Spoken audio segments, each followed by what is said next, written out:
तो इमेजिन कीजिए, एक तरफ 400 साल पुराना एक खौफनाक श्राप और दूसरी तरफ आज का मॉडर्न साइंस। आज के इस नए विश्लेषण में हम इसी रॉन्ग टेक खड़े कर देने वाली टक्कर की बात करने वाले हैं। बैरमपुर गांव की उन शांत वादियों में आखिर ऐसा क्या दफन है जिसने सदियों से लोगों के दिलों में दहशत बिठा रखी है। चलिए, बिना किसी देरी के सीधे इस मिस्ट्री में डाइव करते हैं और डिकोड करते हैं कि कैसे एक पुरानी किंवदंती आज की हाईटेक लैब्स तक पहुंच गई। बम बम बश सुनकर ही अजीब लगता है ना, लेकिन बेरामपुर में ये सिर्फ कोई रैंडम मंत्र नहीं है। ये साक्षात मौत का सायरन है।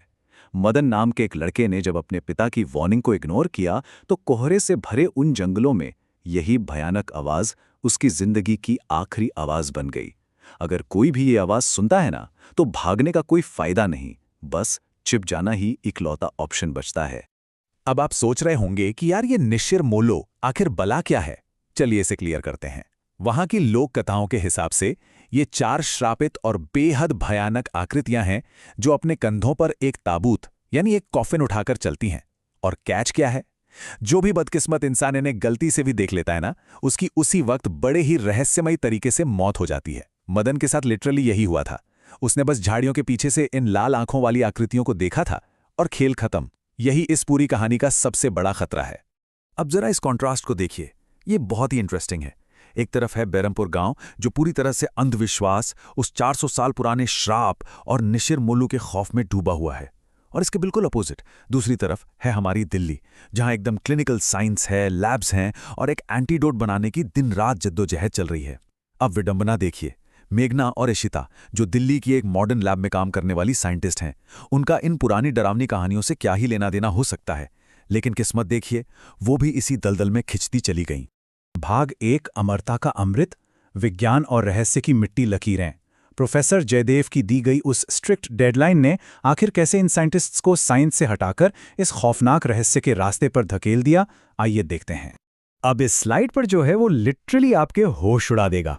ध्यान से देखिए कि साइंस और मिथ कैसे एक दूसरे से टकरा रहे हैं। एक तरफ इशिता को एक बहुत पुरानी किताब में मृत्युंजय अमृत का जिक्र मिलता है, एक ऐसा अमृत जो पूर्णिमा की रात एक चमकते हुए हरे पेड़ से टपकता है। और सबसे शॉकिंग बात बताऊं, मेघना को ठीक यही सब अपने डरावने सपनों में दिखाई दे रहा है। कोई विशालकाय भयानक पक्षी उसका पीछा कर रहा है और वो एक पुराने जंगल में उसी हरे पानी टपकाते हुए पेड़ के पास खड़ी है। ये दोनों चीजें आपस में इतना सटीक कैसे मैच हो सकती हैं? यही वो सवाल है जो उन्हें बेरमपुर खींच लाता है। भाग 2, खौफनाक संकेत, बेरमपुर में आगमन और धोखे की शुरुआत। जैसे ही ये लड़कियां बैरमपुर पहुंचती हैं, ऐसा लगता है जैसे वहां का वातावरण खुद चीख चीख कर उन्हें वापस जाने को कह रहा हो। अचानक से चिलचिलाती धूप एक भयानक धूल भरी आंधी में बदल जाती है। बिना किसी मौसम के एकदम बर्फ जैसी सर्द हवाएं पूरे गांव को घेर लेती हैं। और तो और, जैसे ही वे गांव के मुखिया के घर में कदम रखती हैं, मंदिर का दीपक अपने आप बुझ जाता है। मतलब सीरियसली, वहां के लोकल पुजारी को भी आसमान में किसी डरावनी काली शक्ति के होने का एहसास होने लगता है। ये सब बिल्कुल साफ वार्निंग साइंस थे कि वो जगह उनके लिए नहीं है। खैर, उन्हें तो अपना मकसद पूरा करना था, तो मेघना और इशिता ने एक काफी रिस्की और शातिर प्लान बनाया। स्टेप 1, रिसर्च का बहाना देकर मुखिया का ट्रस्ट जीतना ताकि उन्हें रहने के लिए एक सेफ जगह मिल सके। स्टेप 2, मुखिया के बेटे अनुज को अपनी बातों में उलझाना ताकि वो गांव की पुरानी जगहों के बारे में उगल दे। और स्टेप 3, आधी रात को चुपचाप घर से निकलना और राजा सूरजभान के उस 400 साल पुराने महल को एक्सप्लोर करना। अब खुद सोचिए, इतनी पढ़ी लिखी साइंटिस्ट्स का आधी रात को इस तरह से छुपते छुपाते फिरना, कितनी अजीब और खतरनाक सिचुएशन है ना?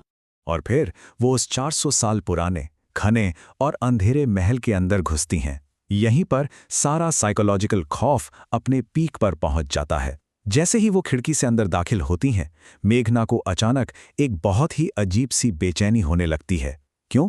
क्योंकि महल का आर्किटेक्चर, वहां का कोना कोना उसे अपना साथ जाना पहचाना लग रहा है। अब आप ही बताइए, आज की मॉडर्न दिल्ली की एक लड़की को सदियों पुरानी इस डरावनी इमारत के चप्पे चप्पे की पहचान कैसे हो सकती है?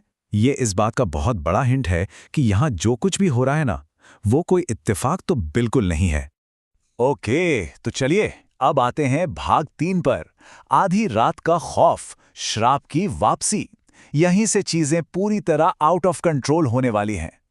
जैसे ही घड़ी में रात के ठीक 12 बजते हैं, तबाही का एक ऐसा सिलसिला शुरू होता है जो आपके रोंगटे खड़े कर देगा। रात 12 बजे मेघना, इशिता और अनुज महल में छुपकर घुसते हैं। इसके कुछ ही देर बाद पूरे गांव में वही खौफनाक बम बम बश का मंत्र फिर से गूंजने लगता है।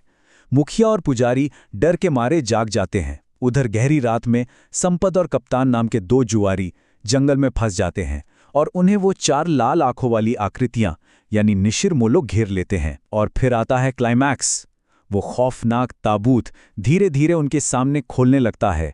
इमेजिन कीजिए 2 अलग अलग जगहों पर एक साथ तबाही मच रही है। बाहर उस भयंकर आंधी के बीच उन जुआरियों की दिल दहला देने वाली चीखें पूरे गांव में गूंज उठती हैं। मतलब उस ताबूत के अंदर जो कुछ भी था ना, उसने अपना काम कर दिया है। और ठीक उसी सेकंड, उसी पल महल के अंदर भारी कदमों की आहटों के बीच मेघना के ठीक सामने एक रहस्यमयी दरवाजा पूरी ताकत से एक झटके के साथ खुल जाता है। भाई, ये पल ऐसा है कि लिटरली किसी की भी धड़कनें रुक जाएं। तो इस पूरे विश्लेषण के बाद हम एक बहुत ही बड़े और खौफनाक सवाल पर आकर खड़े हो जाते हैं। उस ताबूत के अंदर आखिर है कौन या क्या है? और मेघना का उन निशीर मोलों से क्या 400 साल पुराना कनेक्शन है? लॉजिकल साइंस और इस प्राचीन श्राप के धागे अब इतनी बुरी तरह उलझ चुके हैं कि इन्हें सुलझाना नामुमकिन सा लग रहा है। ये कहानी हमें सोचने पर मजबूर कर देती है कि क्या आज भी इस ब्रह्मांड में कुछ ऐसी चीजें हैं जो हमारी और विज्ञान की समझ से बहुत बहुत परे हैं।